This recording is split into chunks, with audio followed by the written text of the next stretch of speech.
Конституциялык сотунун төрагасы Эмиль Өскөнбаев жетектеген делегация ушул күндөрү Индонезияда өтүп жаткан Конституциялык сот адилеттиги боюнча бүткүл дүйнөлүк конференциянын 5-чи конгрессине катышууда.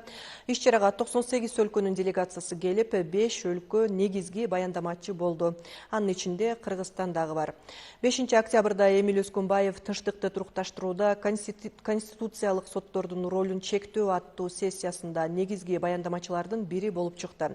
Мындай мүмкүнчүлүк Кыргызстанга биринчи жолу берилгенин белгилей кетүү керек. Бул сессияда башка мамлекеттик органдар менен өз ара мамилелер аспектинде конституциялык соттордун иштешинин жалпы тенденциялары, ЖМКнын конституциялык контролдоо органдарынын ишине болгон мамилеси, ошондой эле конституциялык сот өндүрүшүнүн козгоо үчүн конституциялык контролдоо органдарына кайрылуулардын мааниси каралды. Эмиль Өскөнбаев белгилегендей, мыйзамды даярдоо процесси, аны кабыл алуу жана андан ары ишке ашыруу бул татаал процесс болуп саналат.